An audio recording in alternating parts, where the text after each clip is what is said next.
मी मुकुंद बरपुले, अन्विका प्रतिनिधी। आज आपण हळदीच्या प्लॉटवर आलेलो आहोत। यांना आपण हळदीवर SLS न्यूट्रिकिट दिलती, त्याचा रिझल्ट कसा आला हे आपण विचारू। भाऊ, तुमचं पूर्ण नाव आणि पत्ता सांगा। माझं नाव बालासाहेब शेषराव घात, राहणार हिस्सी, तालुका सेलू, जिल्हा परभणी।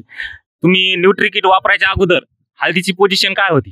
ही किट वापरायच्या अगोदर आपली हळद लहान होती, करपा आलेला होता, फुटवे नव्हते। आणि न्यूट्रिकिट वापरल्यानंतर काय काय बदल झाला? हिला पहिल्यांदा फुटवे आले, करपा रोग नाहीसा झाला, त्यानंतर याची वाढ सुद्धा चांगली झाली।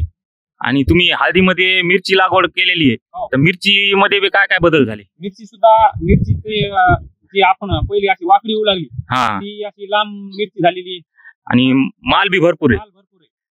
तर शेतकरी बंधूंनो, यांनी हळदीमध्ये मिरची लागवड केलेली आहे, तर मिरचीला बी हळदीला बी यांना भरपूर फायदा झाला असं त्याचं म्हणणं आहे। आणि मिरची तुम्ही पाहू शकता, मिरची कशी येतं, आणि हळदीचा सुद्धा कलर पहा, हिरवागार आहे। तर भाऊ, तुम्ही न्यूट्रिकिट बद्दल पूर्ण समाधानी आहात? तर इतर शेतकऱ्यांना तुम्ही, हळद उत्पादक शेतकऱ्यांना काय सांगता की ही किट एकदा वापरून बघा, तुम्हाला सुद्धा रिझल्ट चांगला येईल। धन्यवाद भाऊ, तुम्ही प्रतिक्रिया दिल्याबद्दल।